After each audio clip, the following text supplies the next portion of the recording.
예, 그러면 다양한 종목군들 저희가 살펴보면서 여기에 따른 투자 의견과 전략들 세워보도록 하겠습니다. 이베스트 투자증권 디지털사업부 염승환 이사와 함께합니다. 어서 오십시오. 네, 안녕하세요. 네, 안녕하세요.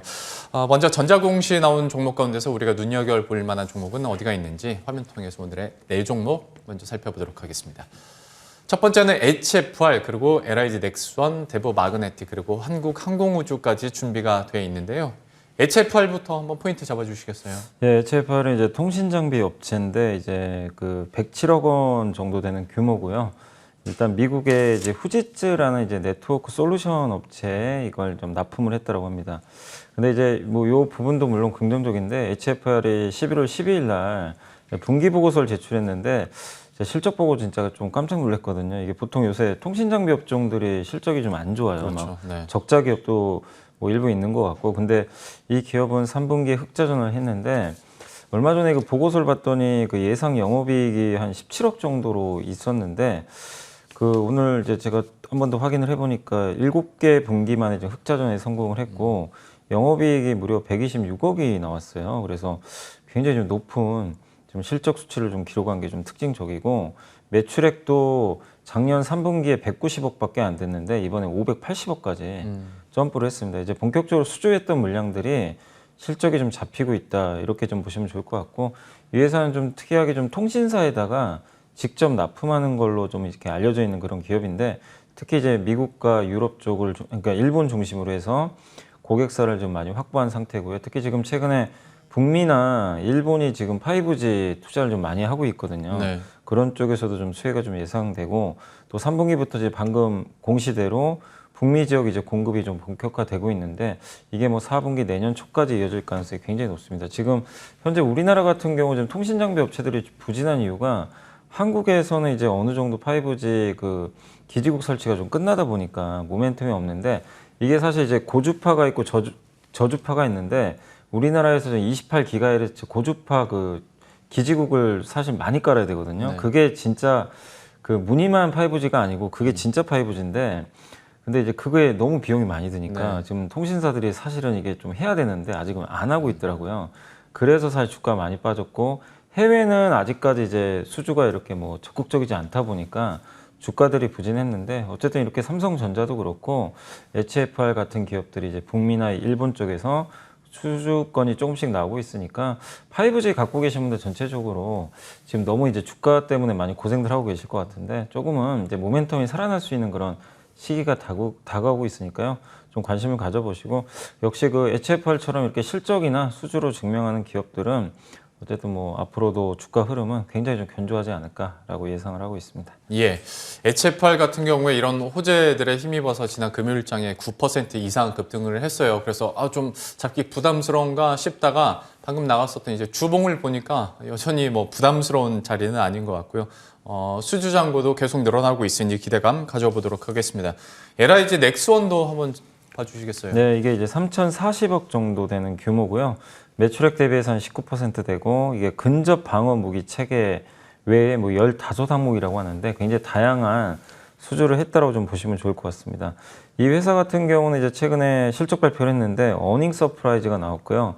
3분기 영업이익이 355%나 증가를 했고, 이게 기대치를 50%나 뛰어넘는 굉장히 놀라운 실적을 좀 보여줬습니다. 영업이익률도 3.8%나 증가를 했습니다. 그리고 수주 잔고도 계속 증가하고 있고, 특히 4분기가 또 성수기래요. 그래서 계속해서 실적 모멘텀이 좀 나올 것 같은데, 그러니까 대표적으로 이 기업은 숫자가 너무 좋아요. 숫자도 좀 찍히는데 스토리도 좋을 수밖에 없는 게, 이제 우리나라 방산업체들은 여기에 우주항공 테마가 좀 붙어 있잖아요. 네. 그러니까 숫자도 좋고 이렇게 어떻게 보면 스토리까지 같이 겸비한 그런 굉장히 좀 좋은 기업이다, 이렇게 좀 말씀을 좀 드리고 싶고, 이럼에도 불구하고 지금 PER이 10배밖에 안 돼요. 굉장히 좀 저평가돼 있고, 또 한국에서 이제 예전 한 2달 정도 됐던 것 같은데, 이제 그 방위력 개선비라고 이제 국방비가 결정이 됐는데, 네. 방위력 개선비가 이제 무기 구입비거든요. 근데 예전에는 해외 업체 것도 많이 이렇게 이렇게 수입을 했었죠. 네. 근데 이번에 어쨌든 전체 물량의 80%를 한국산 우선 획득 제도라 그래가지고 한국의 방산업체로부터 먼저 이렇게 받아들인 다음에 이제 부족한 거는 해외 걸 쓰겠다는 거니까 LIG 넥스원 같은 기업들이 향후에도 굉장한 수혜를 받을 수밖에 없는 것 같습니다. 그리고 최근에 또 주가도 좀 이게 방산주들이 좀 흘러내리면서 빠져 있기 때문에 가격 부담도 없는 상태니까 한번 방산주, 뭐 우주항공 이쪽 관심 있는 분들은 관심을 계속 가져보셔도 좋을 것 같습니다. LIG 넥스원에 대한 투자 의견까지 이렇게 들어봤고요. 세 번째는 대보 마그네틱입니다. 관련해서도 포인트 한번 잡아볼게요. 예, 이게 이제 제가 몇 번 소개해드렸는데 지금 이번에도 48억 정도 되고요. 규모가 꽤 큽니다. 매출액 대비해서 30%인데 이게 최근 1년 매출액이 한 150억 정도 되거든요. 근데 이제 제가 전자공시로 한번 살펴보니까 최근 9월부터요. 5건의 그 공급 계약이 있었어요. 네. 대부분 중국 업체 쪽인데 이거 다 합치면 132억 정도 됩니다. 거의 그냥 1년 매출을 한 몇 달 만에 지금 다 수주를 해버렸어요. 이게 이제 내년까지 이게 보통 보면은 단기 계약이라서 네. 이게 계약 기간이 길지가 않아요. 보통 한 3에서 6개월 정도에 다 끝나는 계약입니다. 그래서 바로바로 실적이 잡힐 수 있으니까 이게 다 나중에 이익으로 잡히게 되니까요.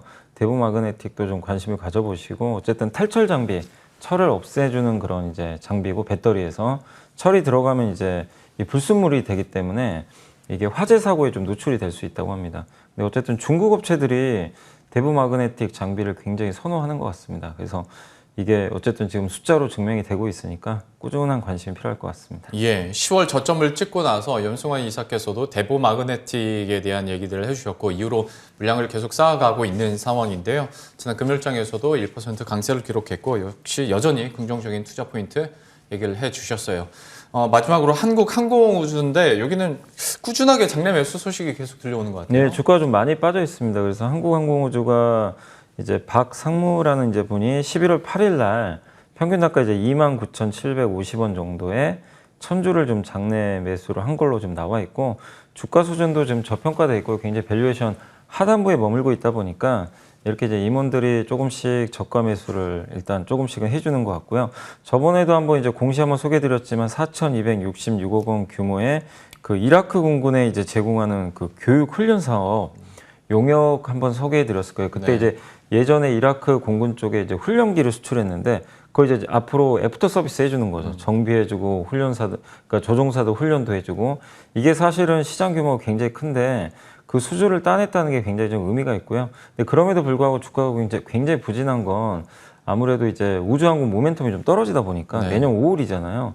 그래서 좀 투자들이 아직은 관심이 없고 또 지금 시장이 너무나 모든 게 다 NFT로 그냥 쏠려버리다 보니까 뭐 아무리 좋은 게 나와도요, 그냥 넌 NFT 아니야. 네. 예, 나중에가 약간 이런 느낌이에요. 그러다 보니까 굉장히 이제 좋은 뉴스들이 나와도 잘 반응을 못하는 그런 상황인데, 근데 결국엔 주식이라는 거는 결국 나중에 밸류 이런 펀더멘트 가치는 시간이 지나더라도 어디 가는 건 아니니까 반영은 됩니다. 그래서 한국항공우주 같은 기업들도 한번 관심을 좀 가져보시면 좋겠습니다. 그러게요. 이 우주 산업 이쪽도 메타버스 어떻게 묻어내려면 묻어낼 수 있을 것 같기도 한데 요즘 워낙 이 단어 안 붙으면 잘 안 가서요. 근데 여전히 앞으로의 흐름들 한번 기대를 가지고 수주나 실적으로 얘기를 하고 있기 때문에 기대감을 가져보도록 하겠습니다. 4개 종목 포인트 잡아봤고요. 리포트 통해서 픽해오신 종목도 들어보도록 하겠습니다. 오늘은 어떤 이야기 준비하셨어요? 예, 지난주에도 이제 반도체 보고서가 많이 나왔는데 사실 주가 반응은 별로 없었어요, 네. 사실은. 근데 이제 금요일부터 좀 분위기가 바뀌더라고요. 맞아요. 좀 바뀌어서 이번 주도 한번 기대를 해보시고 특히 미국의 마이크론 테크놀로지가 3.6%나 급등을 한 상태다 보니까 오늘 많은 분들이 좀 기대를 하실 것 같습니다. 그래서 이 뭐 여러 보고서들이 있지만 그 중에 좀 대표적으로 KF투자증권에서 나왔던 이제 반도체 제목이 기다리면 늦는다. 그러니까 좀 저점 매수를 해보자라는 이제 관점이고 특히 이제 내년 상반기까지 안 좋다고 이제 전망은 써 있어요. 그렇지만 내년 하반기부터 좋아지니까 주가가 보통 5개월 선행한다고 합니다. 그래서 네. 연말부터는 좀 한번 랠리가 나오지 않을까 그런 내용이고 특히 이제 내년 하반기부터 반도체 부품 수급도 개선이 되고 또 DDR5를 지원하는 인텔의 새로운 CPU가 나왔잖아요. 네. 또 내년에는 사파이어 래피드라고 서버용 CPU까지 나오게 됩니다. 그래서 신제품이 있게 되면 당연히 수요는 늘어나게 되고요. 또 이거는 모든 애널리스트 분들이 요새 이제 반도체 보고서에 나오는 게 공통적으로 이 내용이 많이 나와 있어요. 메타버스와 클라우드 같은 신규 수요가 창출되기 시작했다. 이게 무슨 얘기냐면 이제 메타버스를 구현을 하려면 클라우드가 필요해요. 네. 그럼 클라우드를 하려면 데이터 센터가 있어야 되고 이 데이터 센터에 막대한 반도체가 다 들어가게 됩니다. 그러니까 데이터 센터 수요가 계속 늘어날 수밖에 없는 거죠.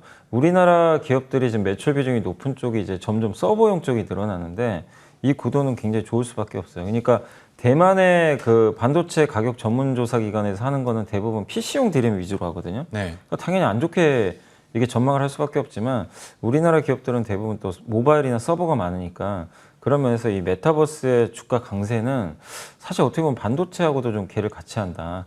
이렇게 보시면 좀 좋을 것 같고 또 내년도에 또 업황 개선도 기대되고 또 이재용 부회장이 지금 14일 날 이제 드디어 미국에 네. 출장을 좀 갔잖아요. 네. 좋은 소식이 좀 나올 것 같아요. 그러니까 그냥 가서 그냥 빈손으로 돌아온다?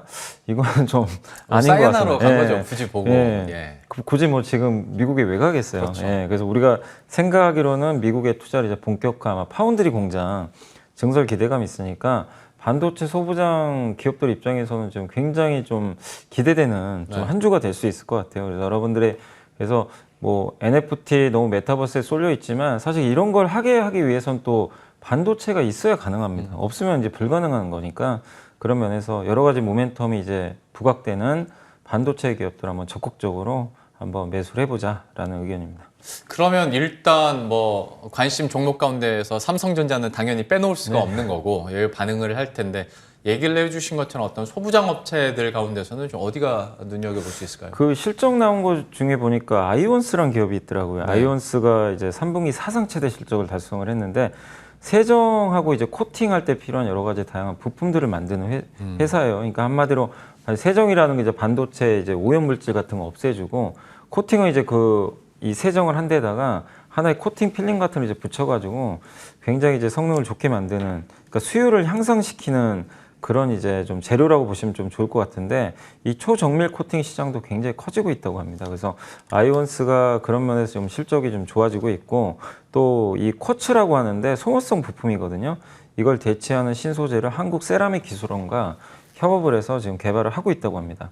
해외 업체하고는 지금 테스트를 하고 있는데 이게 성공을 하면 굉장한 또 실적 성장이 좀 가능하기 때문에 한번 좀 관심을 가져보시고 이 회사는 또 세계적인 미국의 그 장비 회사 특히 이제 파운드리 투자가 진행되면 될수록 수혜를 많이 받을 수 있는 대표적인 또 비메모리 네. 업체 중에 하나니까 관심을 가져보시고 두 번째는 PSK는 아마 많이들 알고 계실 거예요. 이제 PR 스트립이라 그래가지고 이 보통 웨이퍼에 감강액을 이렇게 붙이거든요. 그래서 이제 빗을 싸가지고 그 감강액에다가 이제 어떻게 보면 이제 회로를 그리는 건데 나중에 그 감강액을 다 없애줘야 돼요. 그래서 그게 바로 PR 스트립 장비라고 보시면 좋을 것 같고 세계 1등 기업입니다. 이게 삼성전자가 이제 설비 투자 좀 줄어드는 거 아니냐 이래가지고 주가 되게 부진했는데 일단은 그 부분은 주가에 좀 기반영됐고 그리고 지금 삼성전자가 번 돈을 어디로 쓰겠습니까? D램에서 번 돈을 비메모리에 이제 집중 투자하거든요.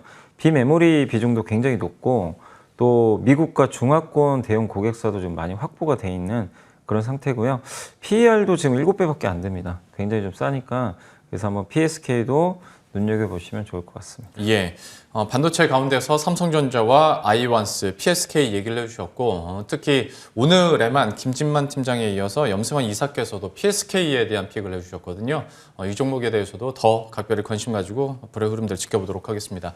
AS도 들어보도록 하겠습니다. 지난 11월 10일에 테이펙스 얘기를 해주셨고 최고가 기준으로 수익률이 13% 기록하고 있습니다. 그때 당시에 이제 2차 전지용 테이프 얘기해 주셨었는데 소개해 주신 이후에도 좀 급등 흐름이 계속 나왔고 현재 구간에서는 이 종목 어떻게 보고 계십니까? 일단 이제 숫자가 너무 좋고요. 숫자 좋은데 2차 전지인데도 주가가 완전히 소외받았어요. 너무 이제 양극재나 뭐 이런 이제 음극재 위주로 가다 보니까 사실 이 회사도 이제 테이프를 만드는 이제 소재 업체인데 부각이 안 됐고 그냥 숫자로 증명을 한 것 같습니다. 나도 실력이 있다는 걸 좀 보여준 것 같아요. 그게 이제 증권가에서도 이제 호평을 받으면서 주가 좀 올라왔던 것 같고 또 친환경 여러 가지 포장지도 좀 만들고 있기 때문에 다양한 쪽에서 좀 모멘텀을 받을 것 같습니다. 그렇다고 뭐 주가가 엄청나게 또 비싼 기업도 아니니까 한번 꾸준하게 좀 가져가 보시고 2차 전지 소재가 언제까지 좋을지 모르겠지만 적어도 내년까지 특히 우리가 기대하는 건 미국 시장이 이제 열리는 거잖아요. 그러니까 아직 미국이 제대로 열리진 않았어요.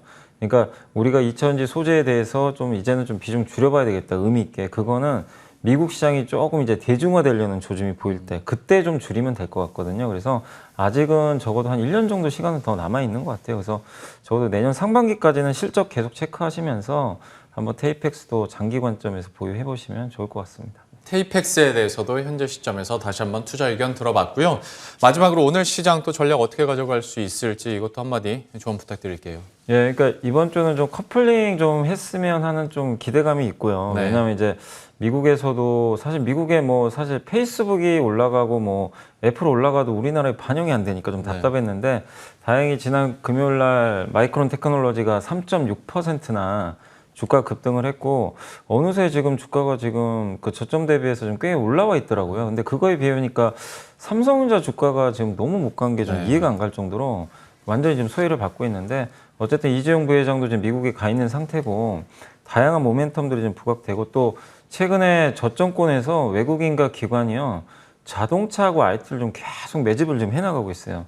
근데 주가는 안 갔지만 그런 면에서도 수급도 개선될 가능성이 높습니다. 그리고 너무 NFT로 이게 쏠려 있지만 NFT도 뭐 내년까지 계속 좋을 수 있어요. 그렇지만 단기적으로 이제 가격 부담이 있기 때문에 이 쏠림 현상이 좀 약간 이제 완화된다라면은 다른 쪽으로 이제 약간 이제 업종 전환이 이루어지면서 순환매가 돌지 않을까 이렇게 보여집니다. 근데 특히 반도체와 자동차에 이제 모멘텀이 생겼다는 측면에서 이 부분은 코스피에도 긍정적일 수가 있는 것 같거든요. 그래서 이번 주는 반도체에 좀 본격적인 반등을 한번 기대하시면서 코스피도 다시 한번 좀 3천선 회복을 기대하는. 그래서 지금은 너무 이렇게 쏠리는 쪽을 뭐 단기적으로 접근하지 마시고 좀 소외받고 있는 그런 대형주 중심으로 해서 한번 저가 매수 해보시면 좋을 것 같습니다. 예, 반도체와 관련해서 추가적인 투자 포인트들까지 이렇게 짚어봤고 여러분들의 포트폴리오 전략에도 좀 잘 녹여내시길 바라겠습니다.